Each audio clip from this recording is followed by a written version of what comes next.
The one and only Jerry Jones, owner for the Dallas Cowboys, made these comments to Dallas on why he won't ever hire a GM, saying, quote, I've done it all. Give me the running back. Excuse me. He said, I've done it all. So I have an ordinate amount of confidence that expletive, if anybody can figure out how to get this expletive done, I can figure out how to get it done.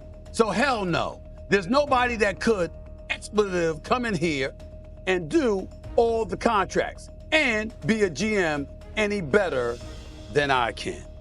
That is a quote that was given by Dallas Cowboys owner, president, GM, the one and only Jerry Jones. By the way, he continued, plus, I'm where the buck stops. When it expletives up, I got to cover it. There's nobody can do it. Running this team, that's who I want to make the last call. Now, when I can't expletive, think when I'm old and I can't even do it, but I'm a long way from not being able to do it too. Good Lord have mercy. Bart Scott, your reaction to what Jerry Jones had to say. I'm sorry, go ahead. I'm sorry. What's up, Shannon? What's up? I misspoke. Cam Akers is Tyron Williams that's running the ball for the Rams. Cam Akers is now with the Houston Texans. But if you look at the way the Rams ran the ball last year at the end of the season, Stephen A., I have confidence that they're going to come in and do that again this year. And with that receiving core and the way Sean McVay can call plays, I still have the Rams in front of the Cowboys. Well, you're lucky, Shannon. Well, you're lucky, Shannon, because you're working with somebody who makes that mistake all the damn time. Welcome to the family. Anyway, let's go ahead, Bart. Yeah. Go ahead, Bart. That makes three of us. There we go. There we go. Your thoughts about Jerry Jones and Williams? Well, I tell you what, he's not all the way wrong, right? This team hasn't lost because of a talent acquisition or a lack of talent. He's done a great job, not drafting Johnny Manziel, getting Zach Martin, going out Tyron Smith, DeMarcus Lawrence, Michael Parsons. The list goes on. But where he falls short is setting a culture, because it's tough to do, two things at 100%. He's been a great owner, right? You talk about $77 million per game, probably one of the most valued franchise in all of North America.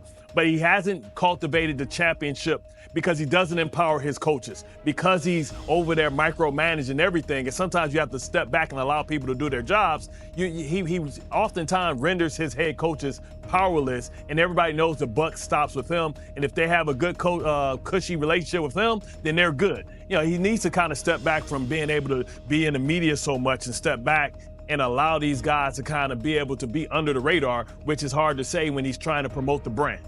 Go ahead, Shannon. He just told you. He's not going to allow anybody to do it. He just told you, Bart, I'm not going to allow anybody to do it. And the problem that he has, my brother tells me all the time, he said, you don't realize how much success you can have as long as you don't mind who gets the credit. You see what he told you, Bart? I want the credit. Now, he didn't tell you he wanted Johnny Manziel, and his son had to talk him out of that and take Zach Martin. You see, all he wants to do is get the successes, but all the blame, he don't want any of the flaws that come along with that. Jerry, this is what drove Jerry crazy and got Jimmy Johnson up out of there, because he got none of the credit for those early 90 Cowboys, and he wanted that. He desires that, so he won't allow anybody to do that. That's why he won't bring a coach in there with any name. He's never going to have a Sean Payton. He would never have a Bill Belichick, because those guys, when it goes well, are going to get the credit. Jerry desires the credit, so he's going to sabotage any general manager. He's going to sabotage anybody that might get any oxygen in which you talk about. That's why he does what he does. He doesn't want that. So, Mr. Kraft sat back, I will win Super Bowl. Clark Hunt sit back, let Andy Reid do what he does, win Super Bowl. Jerry Jones talk, don't win jack. If it's franchise valuable, it is the most valuable sports franchise in all the world, not just North America. I'm not going to let somebody come in here because I'll sabotage it. And second of all, I want all the credit. So the buck stops with me, so does when it doesn't go well. Don't put it on the players. I thought no, you, Jerry, you.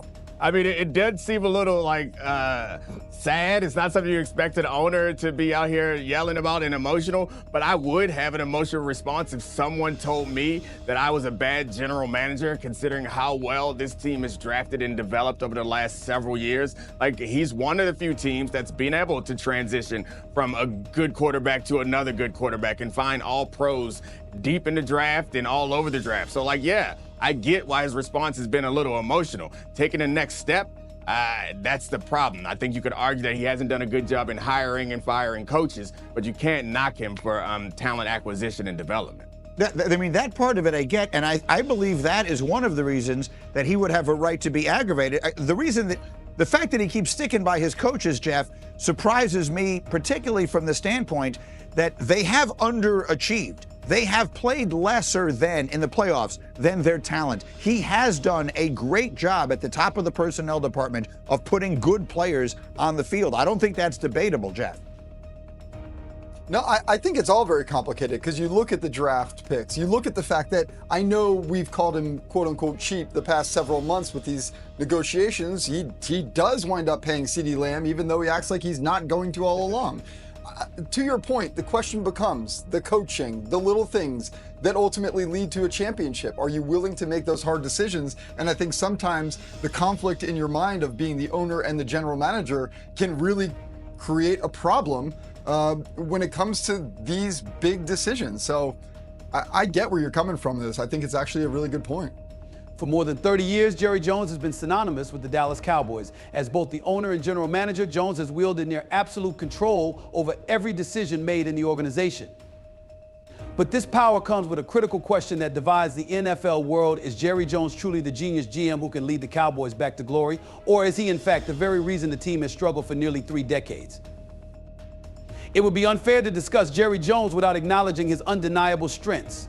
Jones is nothing short of a visionary when it comes to business.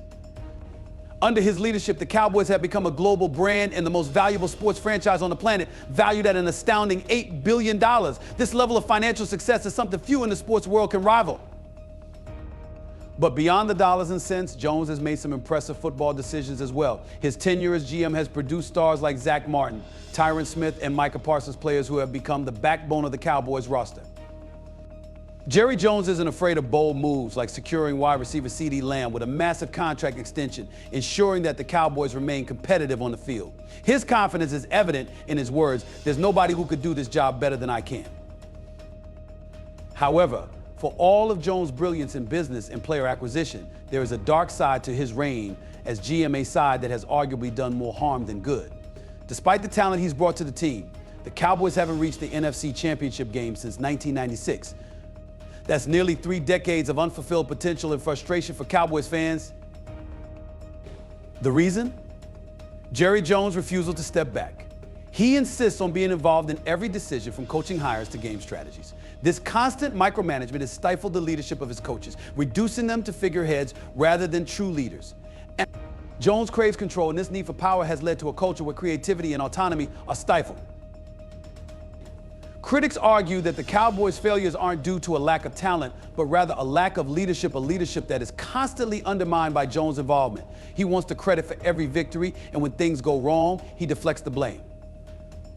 This paradox of being both the team's greatest strength and its greatest weakness has become the defining characteristic of Jerry Jones' time as GM. At the heart of Jerry Jones' management style is his ego. Jones doesn't just want to win, he wants to be the reason the Cowboys win. His hunger for recognition and praise has driven some of the most controversial decisions in the franchise's history. So, take Jimmy Johnson, for example. Johnson led the Cowboys to 2 Super Bowl victories in the 1990s, but his success was too much for Jones to share. Unable to tolerate not being in the spotlight, Jones pushed Johnson out, and the Cowboys haven't won a Super Bowl since. This obsession with control and credit continues to be a thorn in the Cowboys' side.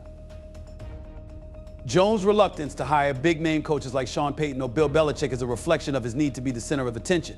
He prefers coaches who won't challenge his authority or overshadow him, even if that means sacrificing the team's potential success. This need to control has arguably sabotaged the Cowboys' chances at reclaiming their former glory. This brings us to the million-dollar question: who could replace Jerry Jones as GM of the Cowboys? It's not just about football knowledge, it's about finding someone who can navigate the complex dynamics of a team that has been under the control of one man for so long. And the biggest obstacle in this search is Jerry Jones himself. He's made it clear that he doesn't believe anyone else can do the job better, making the prospect of finding a successor nearly impossible. But look around the league and you'll see GMs who have embraced a different style of leadership, one that prioritizes collaboration and trust. Clark Hunt of the Kansas City Chiefs and Robert Kraft of the New England Patriots are perfect examples. They've allowed their coaches and GMs to take control, and in return, their franchises have enjoyed multiple Super Bowl victories. These owners understand that success doesn't require them to be the face of the team at all times. Could the Cowboys thrive under a similar model? It's possible if only Jerry Jones would step aside and let it happen. Imagine a Dallas Cowboys team where the head coach has complete control over football decisions, where players can focus on the game without being overshadowed by the owner's media antics, a team where decisions are made for the success of the team rather than to feed the ego of one man. That could be the future of the Cowboys if Jerry Jones ever decides to relinquish his iron grip on the organization. Many believe that the Cowboys' nearly three-decade championship drought could end if Jones stepped back and allowed someone else to take the reins. A GM who understands that building a winning culture is about more than just assembling talent, who knows when to let go and trust the people around them, could be exactly what the Cowboys need to return to their winning ways.